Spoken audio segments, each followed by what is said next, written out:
에베소서 1장 3절부터 6절까지 말씀 같이 봉독합니다. 찬송하리로다. 하나님 곧 우리 주 예수 그리스도의 아버지께서 그리스도 안에서 하늘에 속한 모든 신령한 복을 우리에게 주시되 곧 창세 전에 그리스도 안에서 우리를 택하사 우리로 사랑 안에서 그 앞에 거룩하고 흠이 없게 하시려고 그 기쁘신 뜻대로 우리를 예정하사 예수 그리스도로 말미암아 자기의 아들들이 되게 하셨으니 이는 그가 사랑하시는 자 안에서 우리에게 거저 주시는 바 그의 은혜와 영광을 찬송하게 하려는 것이라. 아멘. 예수 안에서 좋은 일이 있습니다. 항상 예수님 안에서 살아야 돼요. 아멘. 그래야 소망이 있지 않겠어요. 아멘. 비록 우리가 몸이 세상에 있다 할지라도 세상은 믿을 곳이 못 되고 세상은 살 곳이 못 되니까 예수님 안에서 늘 살아야 되죠. 그래야만 아멘. 우리가 이 세상을 이길 수가 있고 더 나아가서 그나마 찬송할 수가 있고 감사할 수가 있는 줄로 믿습니다. 아멘. 자, 앞에 있는 구호 우리 세 번 함께 구호 외칩니다. 나는 하늘의 복 땅의 복을 받았습니다. 나는 하늘의 복 땅의 복을 받았습니다. 나는 하늘의 복 땅의 복을 받았습니다. 아멘.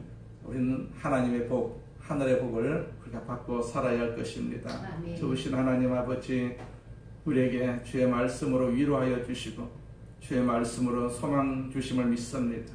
소망 없는 세상, 악한 세상, 재앙이 많은 세상, 전쟁도 많은 세상, 우리가 지금 살고 있사오니 하나님 이 세상을 살아갈 수 있는 힘을 하나님께서 오늘 말씀을 통해서 이 기도를 통해서 우리에게 허락하여 주셔서 능히 세상을 감당하고 하나님께 소망 두는 복된 삶이 되게 하여 주옵소서. 아멘. 이 성전에 성령으로 충만하게 하여 주셔서 우리 장로님을 비롯해서 우리 모두가 다 성령으로 충만함을 얻어서 세상을 이기고 세상에서 복된 삶을 살 수 있도록 주께서 친히 인도하여 주시옵소서. 아멘. 예수님의 이름으로 기도드립니다. 아멘. 아멘. 에베소서 1장 3절부터 6절까지 말씀을 가지고 우리를 택하셨습니다. 하나님께서 우리를 택하셨습니다. 라는 제목으로 같이 은혜를 나누고자 합니다. 이 에베소서는 빌립보서 또 골로새서 빌레몬서와 함께 바울이 로마의 감옥에서 쓴 편지다. 그래서 바울의 옥중서신이다. 그렇게 우리가 알고 있죠. 우리가 바울의 편지를 쭉 보면 바울은 그 편지를 쓸 때마다 그 바울의 마음속에 그 편지를 받는 대상에 대한 중요한 생각이 하나가 있었어요. 이것은 굉장히 중요한 생각이지요. 바울의 마음속에 그 편지를 받는 대상에 대한 중요한 생각이 있었어요. 그것은 바로 교회입니다. 교회. 우리가 일반적으로 이해하는 교회는 바울이 생각하고 있던 그런 교회와 약간 다릅니다. 자, 우리는 교회 다니고 교회 안에서 예배를 드리고 교회 안에서 우리 성도들과 교제를 하고 있는 이 교회를 우리가 생각을 할 때 일반적으로 외형적인 교회를 머리에 두고 있지 않겠어요? 무슨 교파냐, 또 그 교회가 어디 있느냐, 교회가 얼마나 크냐, 담임 목사가 누구냐, 그런 대화로 그 교회에 대한 견해를 갖게 되고 또 그 교회에 대한 평가를 하게 됩니다. 다른 말로 하면 우리가 일반적으로 이해하고 있는 교회는 교회 헌법이 있지요. 그 헌법 아래 또 건물이나 조직으로서의 교회입니다. 물론 좀 더 성숙한 우리 예수 믿는 사람들은 이러한 외적인 형태의 교회와 더불어서 그리스도의 몸으로서 우리 한 사람 한 사람을 교회다 라고 생각을 하죠. 우리 한 사람 한 사람이 성전이고 우리 한 사람 한 사람이 교회입니다. 우리 한 사람 한 사람이 교회고 하나님의 능력을 입은 성전이다. 세상 사람들은 우리를 교회로 보고 있어요. 교회로 보고 있습니다. 그래서 우리 한 사람이 잘못하면 개인을 두고 평가하는 것이 아니라 교회를 두고 평가를 합니다. 교회가 타락했다. 그런 말을 하지 않겠어요.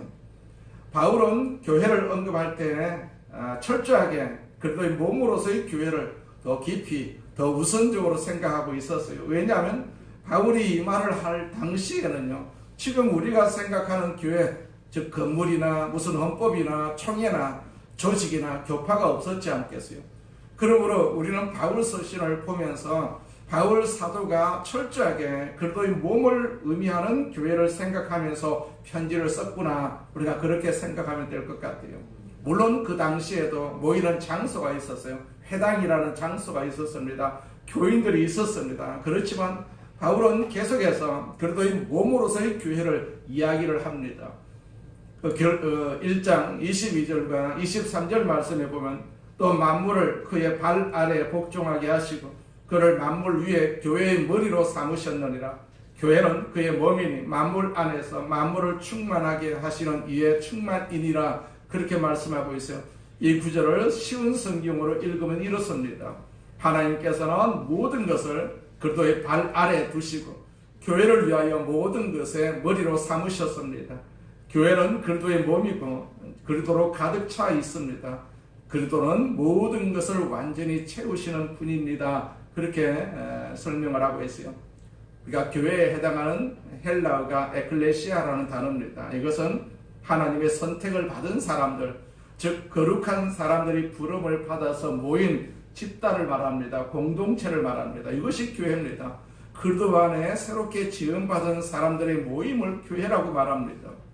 하나님으로부터 부름받은 거룩한 사람들의 집단을 우리가 성도다, 또 성자다, 믿음 있는 신실한 사람이다, 그리스도와 연합한 자들이 모여있는 곳이다, 즉 그 사람 하나하나를 가리켜서 교회라고 생각을 합니다.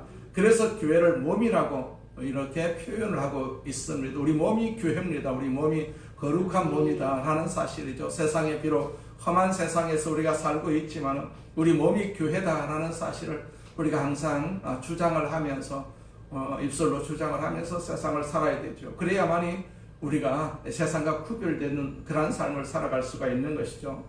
우리는 그동안 너무나도 제도적인 교회 개념에 익숙해져 있었어요. 그러므로 성경이 말하는 본래의 교회의 의미를 좀 더 우리가 이해를 할 필요가 있지 않겠어요? 교회의 타락은요, 본질적인 교회의 모습의 상실에서 비롯되었기 때문입니다. 외형적인 조건만 강조하다 보면 교회는 타락하게 되어 있습니다. 교회가 세상을 따라가지 않겠어요? 그러니까 교회의 바른 정신, 교회의 바른 모습을 점점 잃어버리게 되는 것이죠. 사도 바울은 예수 그리스도가 누구이신가에 대해서 설명을 하면서 몸을 비유로 이렇게 썼습니다. 여러 사람이 모여있는 집단을 몸이라고 표현하면서 그 몸의 머리가 예수님이시다, 그렇게 표현하고 있어요. 그리고 성도 한 사람 한 사람이 누군가에 대해서는 그 몸을 형성하고 있는 각 지체다, 우리가 교회를 형성하고 있는 지체다 라는 사실이죠. 각 지체가 다르지만 우리가 성령과 사랑 안에서 하나라는 것이 바울의 이야기입니다. 바울이 생각하는 교회가 결국 천국 그 자체는 아닙니다. 그러나 천국의 그림자로 나타나지요. 교회는 그리스도의 신부라고 했어요. 그의 몸이기 때문에 하나님께 순종하고 사탄이 지배하는 세상과 죄악이 도사리고 있는 이 세상에서 하나님의 전으로 존재한다는 것이 바울의 기본적인 생각이고, 또 그 생각으로 우리가 그 생각을 가지고 있어야 되죠. 이런 생각에서부터 에베소서의 의미를 우리가 알 수가 있고, 또 바울이 의도하는 편지의 뜻을 올바로 깨달을 수가 있는 것이죠. 자, 첫째로 보면 교회는 찬송으로 시작하는 것을 볼 수가 있어요. 오늘 본문 3절에 보니까 찬송하리로다 하나님 곧 우리 주 예수 그리스도의 아버지께서 그리스도 안에서 하늘에 속한 모든 신령한 복을 우리에게 주시되. 자, 바울의 편지의 서두는 찬송하리로다입니다. 찬송하리로다. 다른 말을 하지 않고 시작부터 하나님을 찬송하고 있어요. 찬송의 소리를 높이고 있습니다. 그 이유는 그 다음 구절에서 자세히 기록이 되어 있죠. 왜 하나님을 찬송하고 하나님을 깊이 노래하고 찬양하고 경배합니까? 하나님께서 그리스도 안에서 예비한 하늘에 속한 모든 신령한 복을 바로 저와 여러분에게 주셨기 때문이죠. 그걸 생각하면 우리가 하나님을 찬송할 수밖에 없지요. 찬송하지 않을 수 없고 찬송할 수밖에 없기 때문에 오늘 본문은 찬송으로 이렇게 시작하고 있습니다. 우리도 이 구절을 익히 우리가 마음속에 두어서 늘 찬송하시기를 바랍니다. 세상은 찬송을 자꾸 빼앗아가지 않겠습니까? 찬송하지 못하도록 그렇게 만들고 있어요. 그렇지만은 우리가 입술을 열어서 찬송할 수 있을 때 찬송을 하고, 또 입술을 열어서 찬송할 수 없을 때는 우리 마음속으로도 찬송을 많이 하시기를 바랍니다. 아멘. 그러니까 창세기는 어떻게 시작하는 줄 아세요? 태초에 하나님이 천지를 창조하시니라 그렇게 시작하고 있습니다. 이 선언에서부터 시작을 하거든요. 하나님이 어디 계시는가, 하나님은 존재하시는가, 존재하지 않는가 등등의 질문에서부터 시작하지 않습니다. 하나님은 그저 천지를 창조하셨다라고 확실한 선언에서부터 시작을 합니다.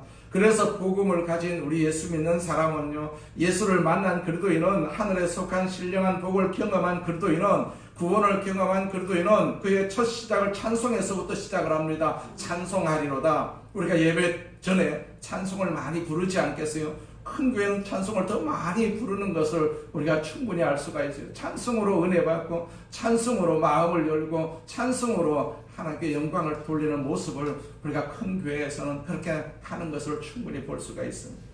자, 이 찬송은 어디에서부터 시작이 됩니까? 그 진정한 찬송은 감사에서부터 비롯됩니다. 아멘. 그리고 진정한 감사는 값없이 받은 은혜에서부터 시작이 되죠. 그러므로 하나님으로부터 진정한 은혜를 받지 못한 사람은 진정한 감사의 눈물을 흘릴 수가 없습니다. 진정한 구원의 감사와 감격의 눈물이 없는 사람은 찬송을 부를 이유가 없기 때문이죠. 진정한 감사는 물질적인 데서 오는 것이 아닙니다. 어떤 사람은 물질 하나 받지도 않았는데도 불구하고, 세상적인 어떤 혜택도 받지 않았는데도 불구하고 눈물을 흘리면서 감사하고 찬양하는 것을 우리가 볼 수가 있지 않겠어요? 그러나 어떤 사람은 많은 물질적인 혜택과 은혜를 받았는데도 불구하고 눈 하나 깜짝하지 않고 감사해서 돌아서는 사람들도 있습니다. 진정한 감사는 물질의 혜택에서 비롯된 것이 아닙니다. 물질을 포함할 수도 있겠지만 진정한 감사는 정신적인 것입니다. 정신적인 것. 믿음에 우리가 충만하면 감사가 나올 수밖에 없고 찬양이 나올 수밖에 없지 않겠어. 그리고 영적인 것입니다. 지극히 영적인 것이면 우리가 찬송할 수밖에 없고 감사할 수밖에 없습니다. 하나님으로부터 은혜를 많이 받은 사람은요, 그 배에서 감사의 소리가 끊이지 않을 것입니다.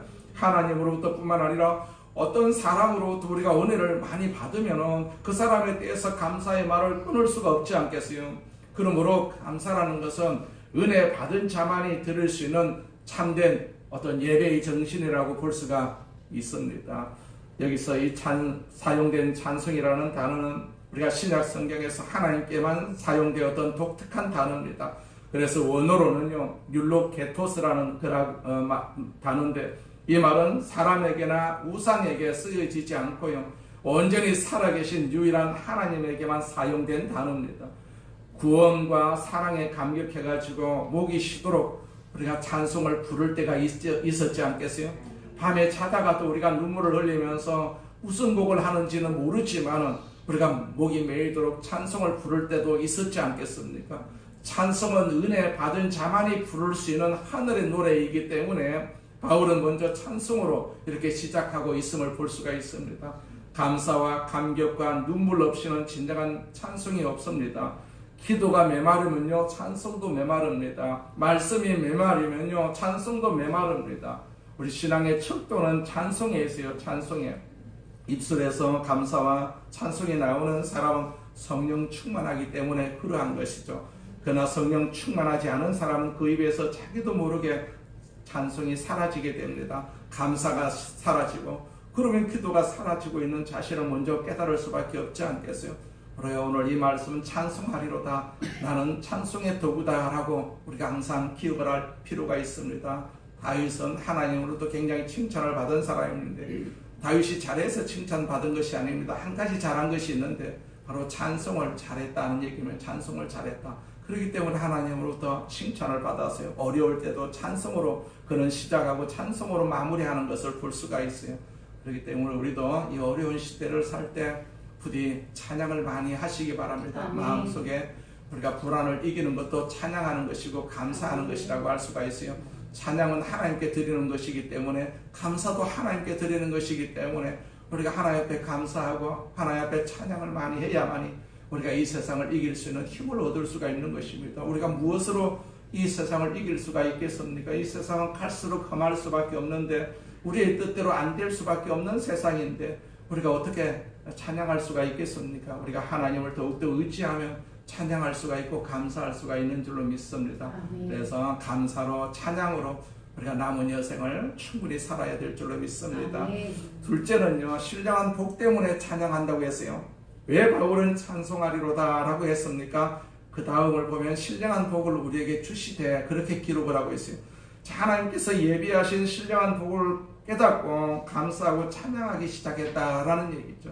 신령한 복 때문입니다. 신령한 복. 바울이 신령한 복을 느꼈기 때문에 찬양했다라고 말씀하고 있어요. 바울이 경험을 했기 때문에 찬양하는 것입니다. 신령한 복이 바울의 영혼을 차지하기 때문에 그는 찬송을 하고 있습니다. 신령한 복은 세상의 복이 아닙니다. 세상이 주는 복이 아닙니다. 신령한 복은 욕심과 정욕의 만족이 아닙니다. 신령한 복은 사탄의 달콤한 그런 유혹과 게임이 아닙니다. 신령한 복이라고 하는 것은 성경에 따르면 그래도 안에 감추어진 것이고 하늘에 속한 것이다, 그렇게 말씀하고 있어요. 이것은 우리 구원받은 성도들, 그리스도와 연합된 사람들, 그리스도의 몸으로서의 교회가 누릴 특권과 축복입니다. 축복. 자, 찬송의 이유는 신령한 복에 대한 깨달음이라고 할 수가 있습니다. 그럼 이 신령한 복이 무엇이라고 했습니까? 그것은 하늘에 속한 것이고 그리스도 안에 있는 것이다. 성경에서 그렇게 말씀하고 있어요.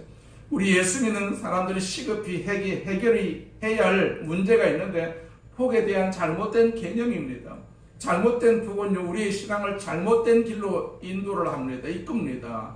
우리는 하나님이 원하시는 것을 기도해야 합니다. 그런데 자기가 원하는 어떤 복의 개념을 하나님께 자꾸 요구를 하고 있어요.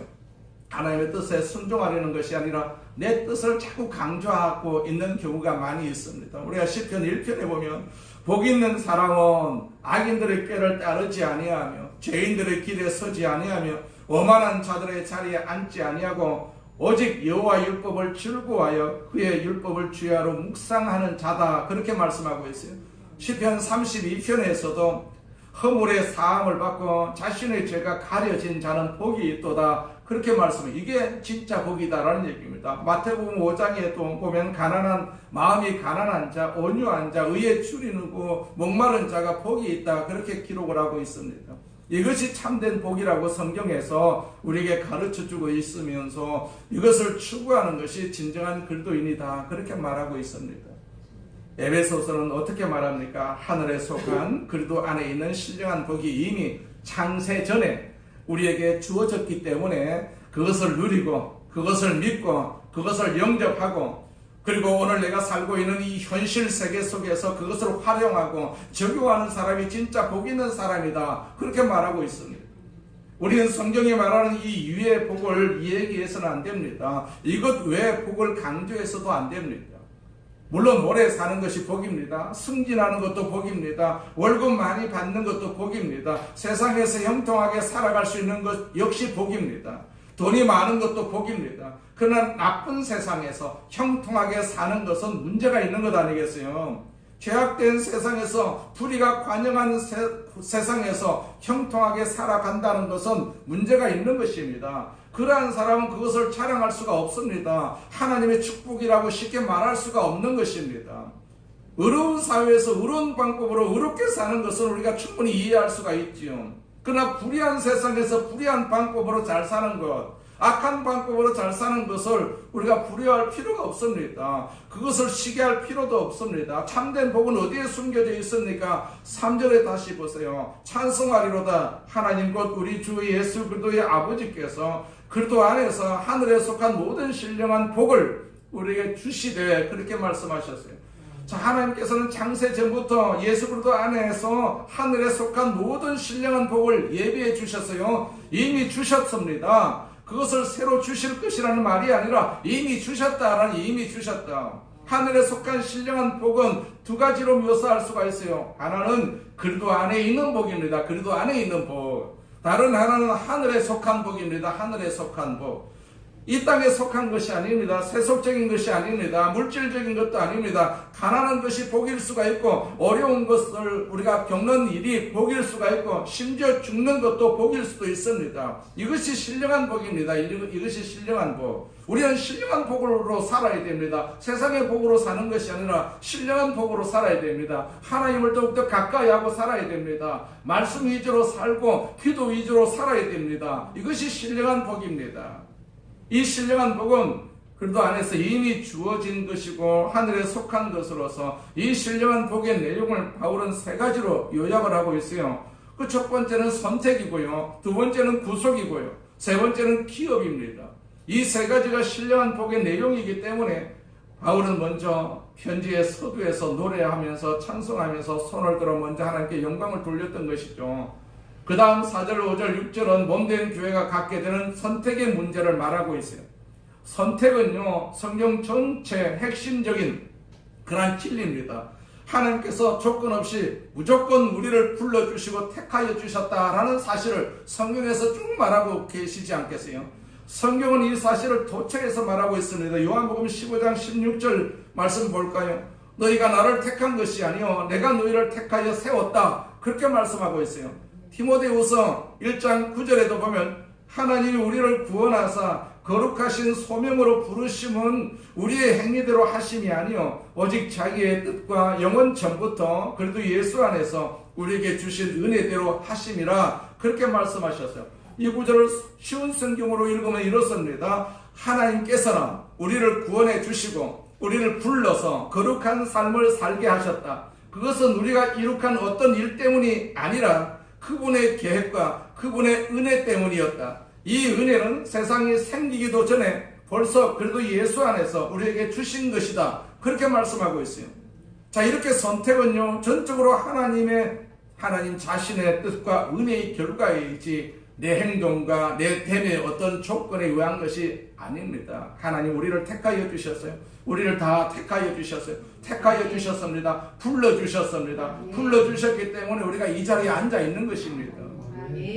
하나님은요 우리를 무조건적으로 사랑하기로 결정을 하셨어요. 이것이 하나님의 사랑이고 하나님의 선택입니다. 그리고 부르심입니다. 내가 예수 믿게 된 것은 내가 그것을 깨닫든 깨닫지 못하든 이해하든 이해하지 못하든 이 말씀에 의하면 전적으로 하나님 나를 사랑하셨기 때문이다 라는 것을 알 수가 있어요. 내가 이렇게 열심을 갖게 된 것도, 내가 이렇게 주님을 사랑하게 된 것도, 내가 이렇게 교회를 다니게 된 것도, 예수를 알게 된 것도, 예수를 위해서 내 생애를 바치고 싶은 마음이 든 것도 하나님이 주셨다는 얘기입니다. 내 지식으로 내 상식으로 된 것이 아니다라는 사실이죠. 하나님이 우리를 부르셨어요. 한 사람 한 사람을 부르셨어요. 이 사실을 우리가 혹시 믿지 않을까 봐가지고 성경은 창세기로부터 계시록까지 수없이 반복해서 이 말을 하셨는지도 모릅니다. 한번 말씀하시면 알만한 말을 자꾸 반복을 하시는 것을 볼 수가 있어요. 놀라지 말고 두려워하지 말아라. 너는 내 것이다. 내가 너를 구원했다. 너를 잊어버리지 않겠다. 나는 네 이름을 생명책에 새겼다. 두려워하지 말고 놀라지 말라. 이렇게 수없이 우리에게 말씀하고 계시거든요. 그렇기 때문에 놀랄 일이 없습니다. 세상에서는 놀랄 일이 굉장히 많이 있어요. 그러나 하나님께서 우리를 선택해 주셨기 때문에 세상에 사는 동안에 하나님의 능력으로 살기 때문에 세상에서 그렇게 놀랄 필요가 없습니다. 이렇게 하든 저렇게 하든 나라가 어떻게 되든 뭐 사상이 어떻게 되든 뭐 그건 어쩔 수 없이 그렇게 될 수밖에 없는 세상을 하나님께서 그렇게 만들어 가시는 것을 볼 수가 있어요. 그런 세상에서 우리는 어떻게 살아야 됩니까? 하나님 앞에 기도하면서 하나님께서 우리를 택해 주셨다. 놀라지 말아라. 너는 내 것이다. 그렇게 그런 말씀을 우리는 기억하면서 이 세상을 살아야 돼. 그런데 하나님이 계속해서 이야기하시는 만큼 인간은요 계속해서 아니라고 이렇게 부정을 합니다. 아니다. 내 인생은 내가 책임지겠습니다. 그렇게 말합니다. 이 얘기가 성경을 보면 창세기로부터 시작해가지고 계시록까지 계속해서 반복되는 두 평행선이죠. 사람들은 아닙니다. 나는 하나님 백성이 아닙니다. 그런데 하나님은 두려워하지 말라고 너는 내 백성이다 라고 말을 하죠. 그러나 호세아서를 보시면요 하나님의 선택은 굉장히 지독합니다. 너는 내 백성이다, 내 사람이다 라고 하시죠. 우상을 섬기지 말고 돌아오라고 하나님의 변함없는 절대적인 부르심이 그 호세아서를 통해서 계속해서 반복되는 것을 볼 수가 있습니다. 선택은요, 꾸며낸 드라마가 아닙니다. 2000년 전에 만들어진 이야기가 아닙니다. 이 지구가 생기기 전부터, 천지가 창조되기 전부터 세워진 하나님의 계획이다. 그렇게 성경은 말씀하고 있어요. 4절을 보면 그 창세전에 그래도 안에서 우리를 택하사 우리로 사랑 안에서 그 앞에 거룩하고 흠이 없게 하시려고 그렇게 기록을 하고 있어요. 거룩하고 흠이 없게 하시려고 우리를 선택을 하신 것입니다. 흠이 없고 거룩해야만이 우리가 천국에 갈 수가 있고 하나님과 영원히 살 수가 있거든요. 창세 전부터 우리를 택했다는 사실을 우리가 믿어야 된다는 얘기입니다. 우리는 믿을 수가 없지만 성령의 하나님께서 그렇게 말씀을 해주셨기 때문에 예수 믿는 사람은요, 창세 전부터 택한 사람만이 예수를 믿는 것입니다. 이 세상에 태어난 자체가 선택이거든요. 그렇게 낙태를 많이 하는데 내가 낙태되지 않고 태어난 것도 하나님의 뜻이고 하나님의 섭리이지 않겠어요? 이 진리가 다른 때는 잘 보이질 않습니다. 언제 보입니까? 예수를 만났을 때, 성령으로 충만했을 때, 자, 예수 그리스도가 내 인격 속에 부딪혔을 때 이 사실이 이해되기 시작을 하는 것이죠. 그전에는 절대로 이해하지 못합니다. 예수를 영접하면 내 과거가 해석이 됩니다. 내가 그때 왜 그렇게 아팠는지, 왜 내가 그런 고난을 당했는지 알게 됩니다. 과거를 돌이켜볼 때 오히려 그 과거들이 하나님의 희한한 손길이었다는 것을 우리가 충분히 느낄 수가 있지 않겠어요? 그때 우리는 무슨 고백을 하게 됩니까? 내가 하나님을 몰랐을 때도 하나님은 나를 사랑하시고 계셨구나. 내가 하나님께 예배도 드리지 않고 교회도 가지 않았을 때도, 내가 하나님께 감사하지 않았을 때도, 찬송하지 않을 때도 하나님은 나를 세상에 태어난 순간부터 지키고 계셨구나. 그걸 우리가 알 수밖에 없지 않겠어요? 예수를 모를 때는 이걸 몰랐어요. 그러나 어느 날 우리가 예수를 알게 됨으로부터 하나님께서 그 문제를 통해 가지고 나를 하나님의 자녀로 삼기 위해서 그런 고난과 그런 고통과 그런 아픔을 주셨구나. 우리가 그렇게 이해를 할 수가 있는 것이죠. 그래서 내가 세상에 태어나기 전 모태에서 나를 주었구나. 이런 생각을 우리가 할 수가 있는 것이죠. 그러다 보면 우리가 천지가 창조가 되기 전부터 하나님 나를 계획하셨다는 것도 우리가 충분히 믿어질 수가 있지 않겠어요? 우리 예수 믿는 사람은 결국은요, 하나님께서 천국 보내시기 위해서, 천국에서 하나님과 같이 살기 위해서 그렇게 억지로 태어나게 하신 것입니다. 억지로 태어나게 하신 것입니다. 진짜 예수 믿는 사람들은요, 자기만을 위해서 하나님이 계시는 것 같지 않겠어요? 우리가 옛날에는 기도원에 가서 많이 기도를 했어요. 그런데 성령으로 충만하게 되면요, 모든 천지가 나를 위해서 있는 것 같아요. 저 나무도 나를 위해서 춤을 추고 말하는 것 같고, 바람도 나를 위해서 있는 것 같은 느낌을 받을 때가 많이 있지 않겠어요? 하나님과 진짜 사랑을 하게 되면요, 자기 자신만을 위해서 하나님이 계시는 것처럼 느껴질 수밖에 없습니다. 나 한 사람만 보호를 해주시고 나 한 사람을 위해서 모든 것을 다 쏟아주시는 그런 분처럼 우리가 인식이 됩니다. 사랑이 깊어지면 그렇게 느껴집니다. 하나님에 대한 사랑을 우리가 그렇게 느껴야 할 필요가 있지 않겠어요? 하나님께서는 왜 창세 전에 우리를 택했을까요? 4절 하반절에 그 답이 있죠. 우리로 사랑 안에서 그 앞에 거룩하고 흠이 없게 하시려고. 자, 이것이 창세 전에 우리를 택하신 목적입니다. 천국 보내시기 위해서, 천국에서 같이 살기 위해서 하나님께서 우리를 선택을 하셨어요. 자, 하나님의 목적은 거룩하고 흠이 없게 하시려는 것이었어요.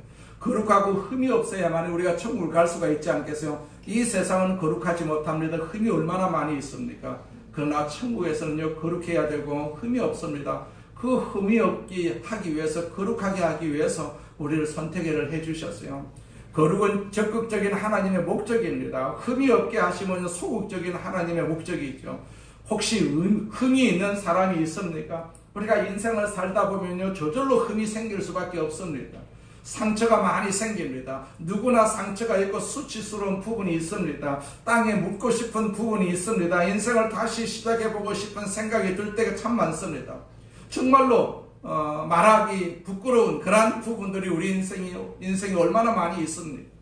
만약 우리의 그 수치스러운 사실들이 다 드러난다면 지구명이 10개라도 부족할 것 아니겠어요? 그러나 하나님께서는 그래도 안에 있는 사람을 완전히 거룩하고 흠이 없는 새 것으로 만들어 주셨어요. 보라, 새 것이 되었다. 이것이 그래도 안에 있으면 보라, 새로운 피조물이다. 이전 것은 지나갔으니 보라, 새 것이 되었도다. 그 말씀이거든요. 그러므로 우리의 죄가 주홍같이 붉을지라도 우리의 과거가 정말로 말할 수 없는 수치고 창피고 도무지 내놓을 수 없는 천한 사건들로 가득 차 있다 할지라도 그래도 안에 있으면 우리를 거룩하고 흠이 없는 완전한 신부로 만드는 것이 하나님의 창조의 목적이고요, 목표입니다. 그렇게 하기 위해서 때때로 우리에게 연단을 주시는 것 아니겠어요? 고난을 주시는 것입니다. 그래서 하나님은 이 지상에서 우리로 하여금 그 목표에까지 가도록 만드시기를 원하고 계십니다. 세상이 좋으면 우리가 세상에 빠질 수밖에 없습니다. 세상이 나쁘면 어떡합니까? 그 나쁜 세상에 우리가 물들지 않기 위해서 기도할 수밖에 없지 않겠어요? 우리가 이 시대가 그러하다라고 볼 수가 있습니다. 세상이 좋으면 세상을 빠질 수밖에 없어요. 저도 마찬가지고 우리 모두가 다 그럴 수밖에 없지 않겠어요? 그런데 세상에 우리가 빠질 수가 없는 환경을 만들어버리게 되면 우리는 세상에 빠질 수가 없고 누구에게 붙어야 됩니까? 하나님께 붙을 수밖에 없지 않겠어요? 하나님 우리를 선택하신 목적은 거룩하고 흠이 없는 사람으로 만들기 위해서입니다. 천국 시민으로 하나님 품에 안기기에 부족함이 없는 사람으로 만들기 위해서입니다. 이유는 간단합니다. 거룩하고 흠이 없어야 하나님과 사귐을 가질 수가 있지 않겠어요? 하나님은 거룩하고 흠이 없는 분이시기 때문에 우리가 거룩하고 흠이 없어야만이 하나님을 만나게 되는 것 아니겠어요? 하나님의 선택 동기는 4절과 5절에 기록되어 있듯이 하나님의 그 기쁘신 뜻 때문입니다. 그리고 사랑 안에서, 그리고 그 기쁘신 뜻대로. 그러니까 하나님께서 우리를 선택하신 것은 그분의 전적인 사랑이거든요. 사랑. 그것뿐입니다. 뭐 다른 생각할 이유가 없어요. 총각이 처녀에게 프로포즈를 합니다. 그래서 왜 그 여자를 사랑하는지 물어보죠. 그것은 설명할 길이 없어요. 설명을 못합니다. 그 사람 보고 그냥 사랑이 생겼다는 얘기입니다. 하나님은 우리를 보고 사랑이 생겼어요. 사랑이 생겼습니다. 그렇게 못나고 엉터리고 형편없고 그렇게 변덕이 많고 그렇게 추한 나를 하나님이 사랑하시기로 작정을 하셨어요. 자, 솔로몬이 뭐가 부족해가지고 그 험한 술람이 여자를 사랑하겠습니까? 그 하나님이 그렇게 하시니까 그렇게 되는 것입니다. 그것이 그분의 기쁘신 뜻이거든요. 여기서는 더 이상 할 말이 없어요. 할 말이 없으면 조건이 없습니다. 사랑하기로 하나님께서 결정을 하셨어요. 그래서 나를 하나님의 식구로, 가족으로 초대를 해주셨어요. 초대를 해주셨을 뿐만 아니라 호적을 바꾸어 주셔서 아들 삼아 주셨다라고 성경에서 말씀하고 있지 않겠어요? 5절을 보니까 그 기쁘신 뜻대로 우리를 예정하사 예수 그리스도로 말미암아 자기의 아들들이 되게 하셨다라고 기록을 하고 있어요. 자, 하나님께서 우리를 호적을 바꾸어 주신 것입니다. 예정이라는 단어는 그 사전에라는 헬라어, 프로라는 단어와 결정하다라는 헬라어, 호리조라는 단어의 합성어입니다. 이 예정이라는 단어가 창세전에 구원할 자를 미리 선택하시는 하나님의 주권 역사를 가리키는 것이거든요.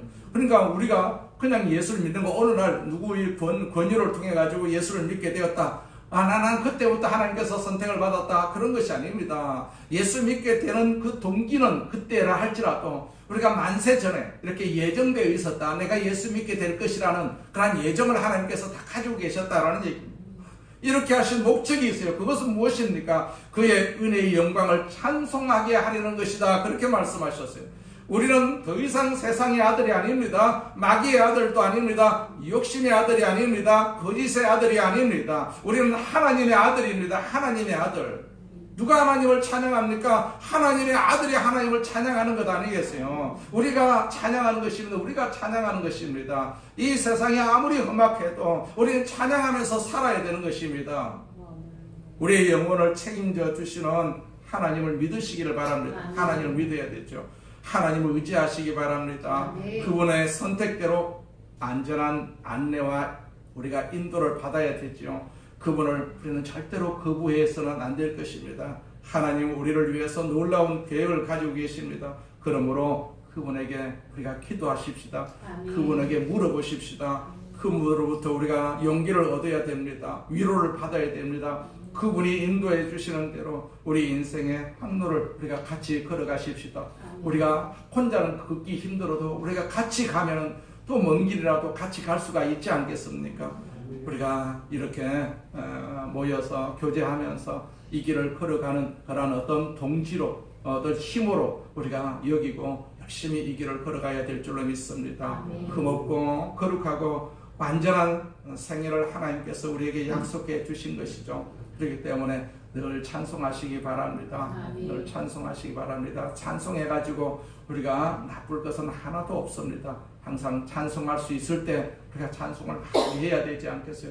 어쩌면 찬송할 수가 없을 때도 올 수도 있을 수도 있습니다. 그렇기 때문에 우리가 지금 찬송할 때 있기 때문에 찬송을 많이 하는 복된 삶이 되시기를 주의 이름으로 축원을 드립니다. 하나님 우리를 선택해 주셨어요. 우리 장로님 선택해 주시고 우리 권사님 선택해 주시고 우리 안수 집사님 선택해 주셨고 우리 집사님도 선택해 주셨고 저도 선택을 받았습니다. 그렇기 때문에 하나님께서 우리를 선택해 주셨다라는 그 의미를 가지고 우리가 이 세상을 살면 충분히 살 수 있는 이유가 될 줄로 믿습니다. 기도하겠습니다. 전능하신 하나님 아버지 감사합니다. 하나님께서 우리를 선택하여 주심을 감사합니다. 하나님의 자녀로 삼아주심을 감사합니다. 하나님을 찬송하고 하나님의 영광을 돌리는 도구로 삼아주심을 감사합니다. 세상은 그러하지 못해도 우리는 하나님께서 예정되어서 우리를 구원해 주셨기 때문에 찬송의 도구로 선택해 주셨기 때문에 오늘 날마다 찬송하는 저희들 되게 하여 주시옵소서. 이 시간에도 찬송하기를 원합니다. 영광을 받으시옵소서. 예수님의 이름으로 기도드립니다. 아멘. 우리 말씀을 생각하시면서 동서로 기도 한번 하겠습니다. 전능하신 하나님 아버지 감사합니다. 하나님 영광을 받으시옵소서. 우리 아버지 하나님께서 우리를 사랑하심을 감사합니다. 우리를 택하여 주심을 감사합니다. 만세 전부터 우리를 기억하시고 예정하시고 이 땅에 태어나게 하시고 하나님을 사랑하게 하시고 흠없고 거룩한 자로 만들어 주심을 감사합니다. 우리를 천국의 백성으로 삼아 주심을 감사합니다. 하나님 영광을 받으시옵소서. 영광을 받으시옵소서. 이 험한 세상을 살아야 합니다. 하나님 살 수 있도록 주여 인을 쳐주시옵소서. 성령으로 충만하게 하여 주옵소서. 성령으로 충만하게 하여 주옵소서. 성령님께서 우리를 보호하여 주시옵소서. 우리를 보호하여 주옵소서. 악한 마귀가 틈타지 못하게 하여 주옵소서. 악한 사상이 틈타지 못하도록 우리를 지키시고 우리를 보호하여 주시옵소서. 우리는 하나님을 믿는 하나님의 백성입니다. 만세전부터 하나님께서 우리를 택하여 주셨다고 말씀하여 주셔서 이 믿음을 가지고 사는 세상 되게 하여 주옵소서. 이 믿음을 가지고 사는 우리들 되게 하여 주옵소서. 오 전능하신 하나님 아버지 힘 주시옵소서. 힘 주시옵소서. 능력 주시옵소서. 이 세상을 살아갈 수 있는 건강도 주시옵소서. 건강도 주시옵소서. 악한 병마가 떠나가게 하여 주옵소서. 악한 생각도 떠나가게 하여 주옵소서. 하나님의 생각으로 충만하게 하여 주셔서 우리를 건강하게 하여 주옵시고 우리를 아버지 복되게 하여 주셔서 우리 앞에 전능하신 하나님의 역사를 보게 하는 축복을 누리게 하여 주시옵소서. 우리 자녀들 자손들에게도 그 복을 받기를 원합니다. 이 시간 기도하오니 저들에게도 이 복이 아버지는 전수되게 하여 주시옵소서. 주께서 함께하여 주심을 감사합니다. 주님 영광을 받으시옵소서. 예수님의 이름으로 기도드립니다. 아멘. 자.